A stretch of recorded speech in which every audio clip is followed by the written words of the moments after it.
All right. Hello, everyone. I'm Olivia Radcliffe, and I am here with the incomparable Dr. Gustavo Varca. Gustavo, do you want to give your intro, what you do at E-BEAM?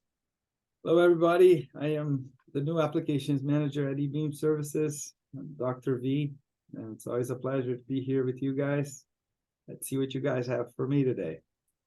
So, Gustavo, if you're open to it, we've been getting a lot of questions about R&D and experimental work, and especially, your area of expertise there with new applications. Do you mind talking just a little bit about what does R&D mean to you first and foremost? What kind of things do you see with R&D? Yeah, so that's a very interesting question. I guess R&D to me means when people are trying to achieve things or goals they couldn't achieve before with existing materials or technologies, and they're trying to advance it a little bit.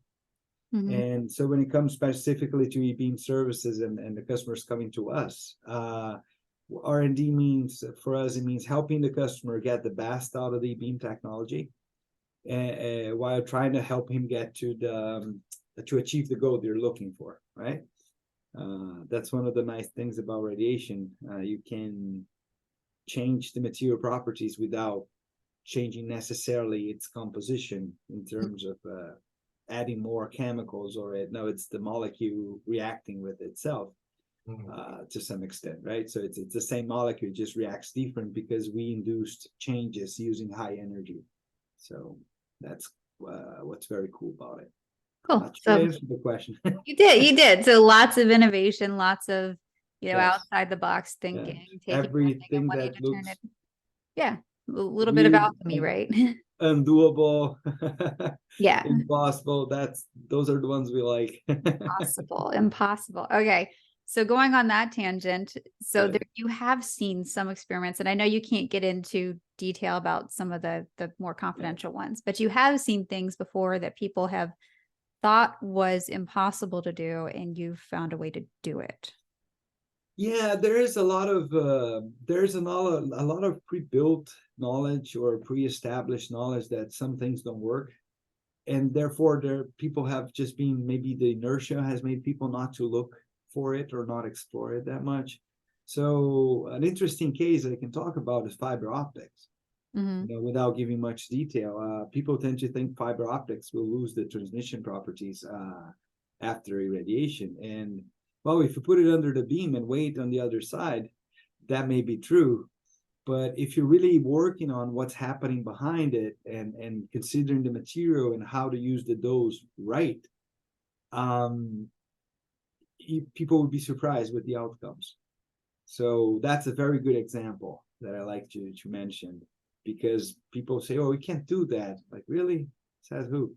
And again, it is not a promise that everything works, but if you don't try it, you're not going to get a different outcome. Yeah, exactly. Very So, much thinking outside the box. yes, yes, yes. Yeah, and that's that's an area you definitely like you like this exploring that unknown sort of thing, right? Yes, yes, yes. When I started working with radiation, and I had the challenge to try to reduce the allergenic properties of a protein. Proteins usually degrade under radiation, right? And they said, number one, I would be able to do it, but I would destroy the protein. And at the end of my PhD, what we found out is we not only reduce the allergenic properties of the protein, but we can also rebuild the protein itself while preserving its properties. We did that with enzymes, we did that with other globular proteins, and so that's really, I guess, my nature. I love So it. I love it. yeah, You're a thinker. You like it. yeah. So when customers come with challenges, I like it a lot, and we can try to put our brains together and think of ways of beaming it, how to overcome reactions using temperature, using fractionated dosing, using a lot of tools we can have to try to control the reactions a little bit. Yeah. Well, I'd imagine that flexibility with E-beam is both a blessing and a curse all at the same time, right? There's lots of different things you can do to try, but then it's also sometimes where do you start? Like how many different variables do you start with? Yeah, so I really started looking at the product itself, what its chemical composition, and trying to look at the, you know, radiation chemistry that is expected for that types of molecules, the polymer grade, or, you know, what is in there, the formulation itself. And then we start thinking about, okay, how can we overcome that with physical means, right? Temperature, cold, heat, then atmosphere, can we add some oxygen? Should we remove the oxygen? How can we do that? And then we move to, okay, what can I do with the beam? The interesting aspect about E-beam's uniqueness in that area is that our accelerators allow us to change the energy. While most machines are not that flexible, we can go down to 1.73 MeV, which is basically reaching surface, period, in very tiny penetration, up to 5 million electron volts, where we can get a deep penetration into matter. So playing with the energy, we can also slow down and speed up our passes, right? We can make them very fast. The 5 MeV electron beam allows us to work at the 200 kilowatt allows us to work at a very fast pace. I tend to joke we almost need the Avengers if we're doing if we're doing at 200 kilowatts. So there are some uniquenesses, right? And also how our conveyors work, right? They allow us to have multiple samples at the same time, the same dose, same pass, right? So that allows us to be more redundant when it comes to R&D, because you want to be precise, right? You want to mitigate any variable you may have. You want to limit that, but then once you figure it out, then you can scale up, right? Working backwards doesn't necessarily help. Yeah.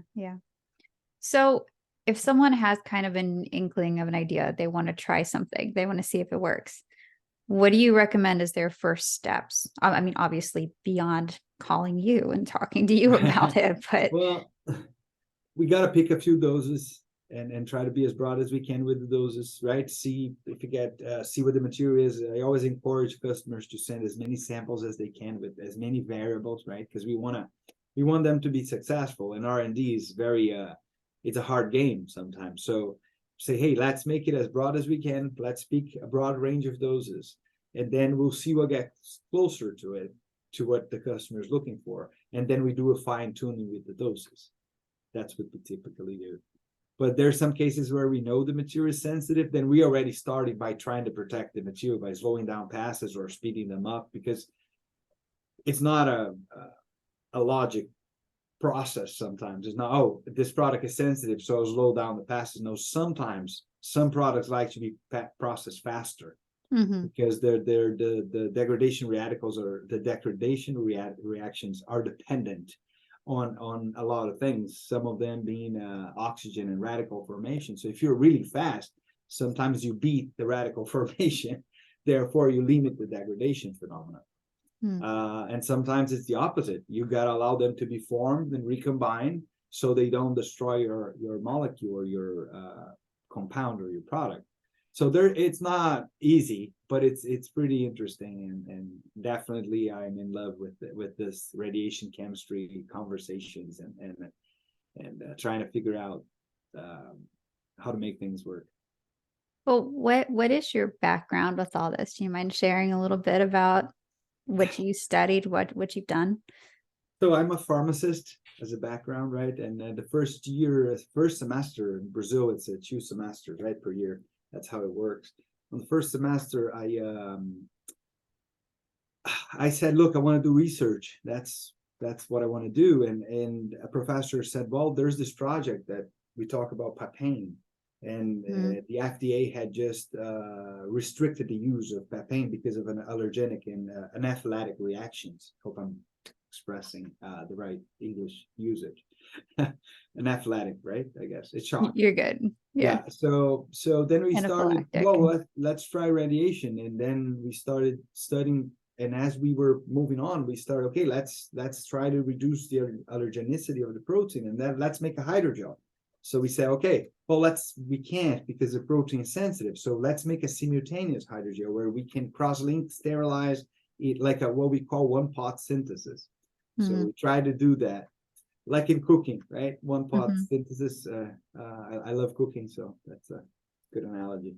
Then I moved to the. I was IAEA had a project, and they said, "Well, why don't you take part in it?" So I submitted a proposal, and they accepted it. So they also helped with my PhD studies. Then when we found out this ability of using radiation to structure proteins, what we call the radiation-induced synthesis of protein nanoparticles, that's a patented technology created by Gustavo Varca and a few of my co-workers. No one does it alone, so we all did it. We all contribute equally to this.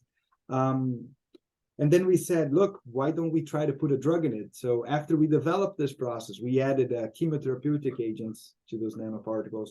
Then we said, what about a radiopharmaceutical? Then we added a radiopharmaceutical in it. So, and meanwhile, I was a leader of a group. We called it the Nanothera, which was nanoparticles and nano devices for theranostics, which is a diagnostic and treatment in a single molecule. So we had a lot of projects that we were working on, and including devices for wound healing, skin regeneration, cancer, diagnose a lot of things. So that's how I kind of that's how we be Dr. V.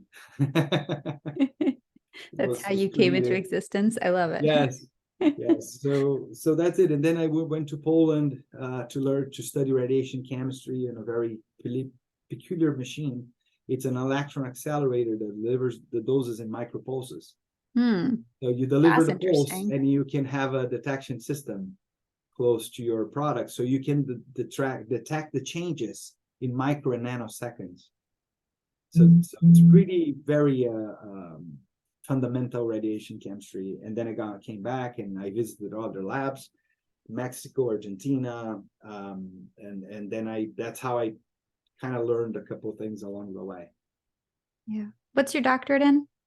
It's in nuclear technologies. Nuclear technologies. Yes, and then the 2 postdocs in Brazil. So here the postdoc is like a position. In Brazil, the postdoc is another degree.